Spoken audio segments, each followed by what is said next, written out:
तो ये जो सेशन है basically this is the first class that we call it orientation class of any batch. Tejas fast track इसका नाम रखा है मैंने, इस बार थोड़ा सा स्ट्रक्चर तरीके से कर रहे हैं चीजें। तेजस नाम है, Tejas is an aircraft that has been made by Hindustan Aeronautics and ADA, सब कुछ हमारी जितनी भी डिफेंस एजेंसी उन्होंने मिलकर बनाया है। इंडिजिनस एयरक्राफ्ट है, तो उसके नाम पे रखना मैंने उचित समझा, क्योंकि इस बार I am expecting 100 out of 100% result. कुछ चीजें हैं जो मुझे तुमसे चाहिए, कुछ चीजें होंगी जो तुम्हें मुझसे चाहिए होंगी, और मेरी तरफ से तो जो तुम्हें चाहिए वो मिलेगा ही, जो कि है support, content and then result. वो मैं ऐसे और कर सकता हूँ, बट मेरे को एक चीज जो आप लोगों की तरफ से चाहिए वो ये है कि तुम्हारा कमिटमेंट लगेगा भैया, 2 महीने का कमिटमेंट, लगभग 2 महीने का लगेगा, 2 महीने से थोड़े से कम टाइम का लगेगा, because we are having our exam. कब है एग्जाम? किसको पता है एग्जाम कब होगा अपना एफकेट का? बताओ। 25, 26, 27। Before CDS exam. Last August, last week of August. Last week of August, ठीक है। यहाँ पे कितने बच्चे ऐसे हैं जिन्होंने कि एफकेट का फॉर्म भर दिया है? कितने बच्चों ने एफकेट का फॉर्म भर दिया है? बताओ। Yes sir. और yes sir, I have filled. Jaya?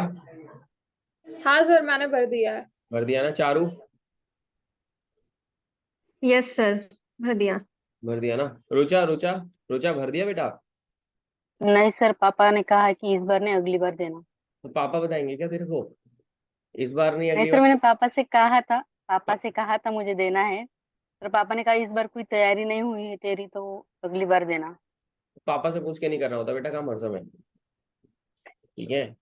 ये दिस इज योर कॉल। मैं मान रहा हूँ थोड़ा सा तुम पैम्पर्ड चाइल्ड हो गए अपने घर पे, but you should have at least filled the form. Form भर देना चाहिए था देखो, पेपर दे के आती भले ही तेरा रिजल्ट जो भी रहता, ठीक है, मैं ही नहीं बोला कि रिजल्ट गलत आएगा, बट तुमको एक बार एग्जाम का माहौल पता लगता, अगली बार में तुम जाके एक्सपेरिमेंट करोगे। अब फॉर्म भर देना चाहिए था। चल कोई बात नहीं, अगर तूने नहीं भरा तो तेरे को हम मॉक दिलवा देंगे, वो दिक्कत नहीं है। श्रुति? नहीं सर। इसका तो अभी तक इंटरनेट ही डाउन है, ठीक है। तो फॉर्म सबका भर गया है। कुछ कुछ थे मूर्ख प्राणी हमारी क्लास में जिनको जो आखिरी दिन तक लगे हुए थे। रुचिता राजपूत, रुचिता आप जो है मैम बहुत दिन के बाद आई हो क्लास में, इस बार कंसिस्टेंसी के साथ तो पढ़ लियो चुपचाप, ठीक है। तू गायब थी बहुत दिन से क्लास में से, you have to be consistent now. तो एफकेट के बारे में थोड़ा सा बात करते हैं। एफकेट में क्या माइंडसेट चाहिए, एफकेट सीडीएस से अलग कैसे है, एंड देन कैसे तुम लोग सारे के सारे पास कर सकते हो। देखो I will tell you, out of all the exams that I have given in my career, like out of all those defense exams, I have cleared this exam 8 times in a row, back to back, 8 बार। कैसे किया? क्या चीजें follow करी, क्या मेरी मानसिकता रहती थी, क्या माइंडसेट था उस दौरान, क्या मैं चीजें फॉलो करता था। सो उसको थोड़ा सा स्टोरी फॉर्मेट में I would like to tell you. You already know my background, I am engineering grad, I have done my BTech mechanical engineering I have done. And then मेरा सपना था कि मैं एयरफोर्स का पायलट बनना है मुझे। I wanted to become an air force pilot. Since my childhood I wanted to become a pilot only, ठीक है। और मुझे पता था कि अगर मैं इंजीनियरिंग करूंगा तो मेरे को मौके ज्यादा मिलेंगे। तो अपने पास जो मौके थे वो थे एनडीए का एग्जाम, सीडीएस का एग्जाम और एफकेट का एग्जाम। एफकेट का एग्जाम 2011 में चालू हुआ था, जब मैं 12th पास करके निकला था, कॉलेज में ही था तब चालू हुआ था। तो अपने पास एक और मौका आ गया। एनडीए हमसे निकला नहीं, पेपर हमारा चौथी बार में निकला, हम एसएसबी के कॉन्फ्रेंस आउट हो गए, फिर ओवरेज हो गया, फिर सीडीएस की जर्नी चालू हुई, एफकेट की जर्नी चालू हुई। So I got to realise one thing कि ये जो एग्जाम है पर्टिकुलरली एफकेट का, ये बहुत इजी है सीडीएस के मुकाबले। If you want to join Indian air force, we are talking about Indian air force only, because AFCAT is air force का exam. It is not like CDS और एनडीए की कंबाइंड है, तीनों सर्विसेज के लिए हो रहा है। एयरफोर्स इज ऑन यानी एफकेट, एफकेट यानी only air force. Now only air force में क्या हो रहा है, एयरफोर्स जो है अपनी इंडियन एयरफोर्स चौथी सबसे बड़ी वायुसेना है दुनिया की। It's the fourth largest air force in the world. It is being equipped with one of the most latest tech, most professional airmen and officers, most professional pilots, and then technical and GDOC officers. I've been fortunate enough to guide, mentor, and train lot many students of mine who are now serving, who are now under training, who are flying. ठीक है? And then I have got lot many batchmates and my seniors who are there serving in the Air Force. You know, podcast अपना आता रहता है, तुमने देखी होगी journey. Squad leader Anvita Dwivedi, wing commander Abhijeet Gokhale sir, है ना, विंग कमांडर जया तारे, ज्योति मैम, ये सारे ऑफिसर्स हैं जो अभी पॉडकास्ट पे आ चुके हैं, and then other officers are also coming up from the air force. Air force की जो लाइफ है वो थोड़ी सी अलग है ना, it's very good. Particularly if I to tell you, अगर आप फ्लाइंग में हो तो मैं मानता हूँ कि फ्लाइंग में थोड़ा सा रिस्की रहता है मामला, बट यार लाइफ में जब तक कुछ फन नहीं होगा, जब तक कुछ मतलब ऐसा एलिमेंट नहीं होगा कि मजा नहीं आ रहा ना, when your work doesn't excites you, that is not a work. समझ रहे हो? अगर तुम लोगों ने एयरफोर्स के कॉमर्शियल्स देखे कभी, अभी जो रिसेंट कॉमर्शियल्स आते हैं, I would like to set I want to work station at 30,000 feet. We are looking for the people who are exceptional, who are a cut above. So this is a force that basically deals with the latest of the latest tech. I've been into bases, I've been into like lot many air bases with my uh, cousins and all who are now serving officers. So I have seen that tech, what kind of tech Air Force is using. It is next level tech. जो outside world में तुम्हें 10 साल के बाद देखेगा, वो फौज में अभी से चल रहा है भाई, inside the services, ठीक है? So you will be playing with the latest technology, you will be playing with the latest gadgets, you will be playing with the latest aircrafts, latest of everything, and best of the best professional people. So it is not merely a job, it is a career option, it is a way of life that you guys are going to live for. ठीक है? तो उस mindset को पहले तो अपने दिमाग के टॉप माले में उतारो कि यार दिस इज द थिंग मुझे करना है, और अगर मैंने ये कर लिया तो मेरा जो लाइफ होगा वो बहुत बेटर हो जाएगा। नॉट मेरा लाइफ बेटर हो जाएगा, मेरी मम्मी पापा का लाइफ बेटर हो जाएगा, मेरा भाई बहन का लाइफ बेटर हो जाएगा, जो भी बंदा या जो भी इंसान मेरे से जुड़ा हुआ है उन सबका लाइफ बेटर हो जाएगा। ठीक है? एयरफोर्स बहुत एक प्रोफेशनल फोर्स है, बहुत एक अच्छी लाइफस्टाइल देती है। लाइफस्टाइल एक ऑफिसर, एयरफोर्स में एक ऑफिसर हो ना, it is not only about the uniform यार, it's a class 1 gazetted entry, class 1 gazetted officer post, और दुनिया का सबसे इजी, देश का तो सबसे इजी एग्जाम है। इवन एसएससी सीजीएल बहुत टफ पड़ता है as compare to AFCAT. AFCAT is that easy. समझ रहे हो? तो जो तुम्हें माइंडसेट होना चाहिए कि एनी हाउ कम व्हाट में, no matter what I have to do, मैं एग्जाम क्लियर करने वाला हूँ या मैं एग्जाम क्लियर करने वाली हूँ। अब मुझे कितने बच्चे कमिटमेंट दे रहे हैं कि यार हाँ मैं कर लूंगा sir? How many of you are willing to give me commitment कि नो मैटर व्हाट 2 महीने तक हमें सोना कम पड़े, खाना कम Yes, पड़े, sir. हम जान लगा के तैयारी करेंगे, क्योंकि मैं यहाँ पे जान लगा के पढ़ाने वाला हूँ। इस बैच में मैं अपने वो सारे रिसोर्सेज और पत्ते भी खोल दूंगा जो मैंने आज तक पुराने बैच के बच्चों को नहीं दिए, क्योंकि वो तुम लोगों से थोड़ा सा ज्यादा मेच्योर थे, उनको समझ में आती थी चीजें, और तुम्हें और नेक्स्ट लेवल सपोर्ट देने वाला हूँ। How many of you are going to give me commitment कि सर चाहे कुछ भी हो जाए अपने को करना है? ठीक है? तो हाँ सर। ये चीजें हैं। Yes. 10 मिनट है सेशन में, 10 मिनट में तुम्हें चीजें बता रहा हूँ कि एयरफोर्स में क्या करना है। सब लोग सारे की सारे कमिटेड ही हो, ठीक है? जब यहाँ पे आ चुके हो मैदान जंग में तो पास तो करना है, और कोई ऑप्शन है नहीं। उसके बाद 15-20 मिनट में मैं तुम्हें एग्जाम का पैटर्न और क्या चीजें फॉलो करनी है, हम लोग किस तरीके से करने वाले हैं वो बताऊंगा। ठीक है? फिर मेरी सीडीएस वाली क्लास है तुम लोगों की जो यूजुअल होती है रोज की, वो तुम्हें पता ही है। तो भाई अब क्या है गेम? एफकेट साल में 2 बार होने वाला पेपर है। एफकेट सबसे इजी एग्जाम के होने के साथ साथ जितना इजी एग्जाम है उससे ज्यादा ये एंट्री टफ है। एंट्री उससे ज्यादा टफ है because air force can never compromise in the terms of the quality of people they are getting inside, they are taking them in. Air force compromise नहीं करती। आउट ऑफ ऑल दो 8 एफकेट, मैं तुम्हें अपनी जर्नी के माध्यम से समझा रहा हूँ, 8 एफकेट पास करे, एक बार पीएबीटी में फेल हुआ पहले अटेम्प्ट में, उसमें तो रोने लग गया था। I tell you literally I was crying there. First attempt 1 FSB Dehradun, 30 March 2015। Date भी याद रहेगी तुम्हें जब जीवन में कोई इंपॉर्टेंट इवेंट होगा तो। February I gave FTS, fast track selection entry होती थी हमारे टाइम पे, जब नॉर्मल एफकेट से पायलट्स नहीं मिलते एयरफोर्स को, when number of recommended candidate is less, तो फास्ट ट्रैक एंट्री आती थी।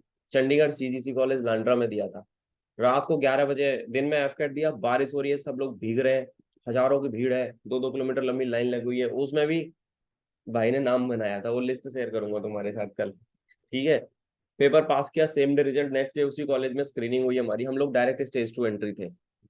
इवेंट टू 1 एफएसबी, हमें ऑप्शन दिया गया आप अपना एफएसबी चूज करो, तो उन्होंने वाराणसी दिया था, मैंने कहा सर देहरादून दे दो, मेरे घर के पास है, वाराणसी बहुत दूर है। ठीक है? तो I went to Dehradun, went through the whole process, cracked. PABT की बारी आई, पीएबीटी में लटक गए अपन। पीएबीटी हुआ, पीएबीटी में I failed. I failed not because I was not capable enough. I failed because I was a product of wrong coaching.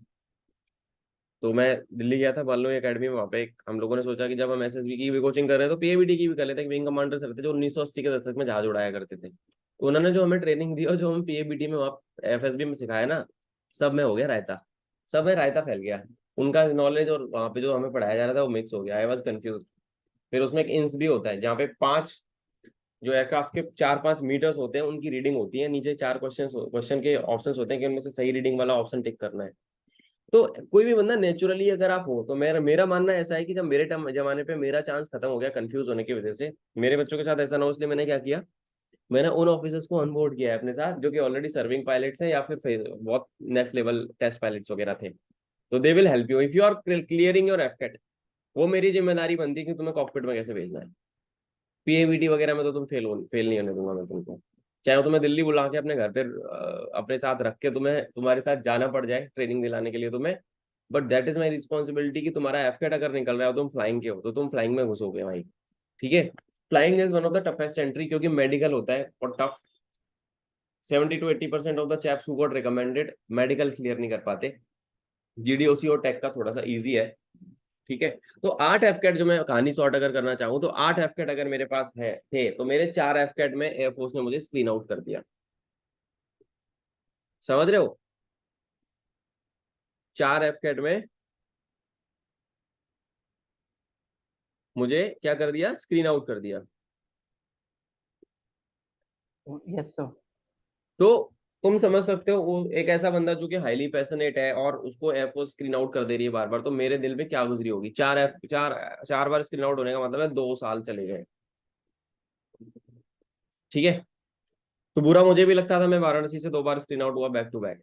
Varanasi board में को लगता था ब्लैक लिस्टेड बोर्ड कर दिया था मैंने एक टाइम पे, I will never go to Varanasi. My wife was recommended from Varanasi. तो मुझे यार एक होप रहता था कि यार इसको तो ले लिया, मेरे को क्यों नहीं लिया इन लोगों ने। तो मतलब काइंड ऑफ अलग अलग फैक्टर्स थे। मतलब उसके रिकमेंड होने का एक तो रीजन यार थोड़ा सा उसकी पर्सनैलिटी थोड़ी सी अलग है, देन मेरी थोड़ी सी अलग है। She was the eldest child, वो बचपन से काम कर रही थी। 10th क्लास के बाद his father passed away, she was working and sense of responsibility थोड़ा सा लगा होगा सेसर को इसकी ज्यादा है, तो वो पहली बार में she got through. Then she got married out. When she got married out, she was again got went to Navy observer entry. She got recommended again. Then again she got married out. Twice she got married out. And then we were dating then at that point of time. तो मैं उसको push करता था, फिर उसने छोड़ दिया देना, बट मेरे अटेम्प्ट्स मैंने जारी रखे। एंड देन मैंने ये सीखा कि एयरफोर्स का जो स्टैंडर्ड है ना यार अंग्रेजी को लेके, मैंने ये रियलाइज किया कि आप अगर एफकेट पास कर रहे हो तो केवल एफकेट पास करने से काम नहीं होगा, क्योंकि एफकेट झंडूबाम एग्जाम है, एफकेट वेरी इजी एग्जाम। तुम्हें अपनी पर्सनैलिटी भी एयरफोर्स ऑफिसर जैसी बनानी पड़ेगी, अपनी वोकेबलरी पे भी काम करना पड़ेगा, अपनी पर्सनैलिटी पे ग्रूमिंग पे काम करना पड़ेगा। इसलिए मैंने एयरफोर्स के ऑफिसर्स के जो 4-5 अफसरों के इंटरव्यू लिए हैं ना, उनके एटीट्यूड को ऑब्जर्व करना, उस पॉडकास्ट को निकालो, सीखो उनसे। मैं ये नहीं चाहता कि तुम पेपर पास करो वहां जाके भाग स्क्रीन आउट हो जाओ। ठीक है, तुम्हें वो रिकमेंडेशन लेना है, क्योंकि जो लाइफ है ना आगे वो बहुत गजब है भाई। ठीक है, तो इनके standards are really very high in terms of English communication skill. अगर आप नरेशन में 1 सेकंड के लिए भी फंबल कर देना तो आप आउट। आपको उस लेवल पे जाके मेहनत करनी पड़ेगी। You can not fumble, you have to be very good at your body language, you have to be very good at your confidence के लेवल, है ना, कंटेंट, हर चीज में you have to be at the top of the lot. ये तुम्हारे को दिमाग में रहना चाहिए। ये हो गई एक चीज, तो यानी कि 2 साल मेरे वेस्ट हुए स्क्रीन आउट्स के चक्कर में। फिर मैंने कसम खाई कि अब स्क्रीन आउट नहीं होंगे, अपनी बॉडी लैंग्वेज पे काम किया, पर्सनैलिटी पे काम किया, स्पोकन पे काम किया। लास्ट के 2 अटेम्प्ट्स में I was conference out. And then 2020 I attempts जैसे ही खत्म हो गए अपने, फिर हमने पढ़ाना चालू किया बच्चों को। ठीक है, और उन बच्चों में से बहुत सारे बच्चे एयरफोर्स ज्वाइन किए बाद में जाके, फ्लाइंग में, अटैक में, जीडीओसी में, हर एंट्री में ज्वाइन करवाए। ठीक है, तो उन बच्चों को वही चीजें सिखाई जो मैंने सीखी, जो मेरे से गलतियां हुई उनको बताया। उन बच्चों ने वो चीजें रिपीट नहीं करी जाके, क्योंकि उनको भी करना था यार, दे वर passionate kids.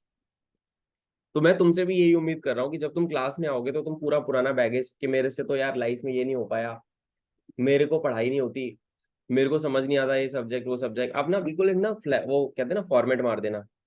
Just format all the old memories, all the bad memories out there, just format कर दो।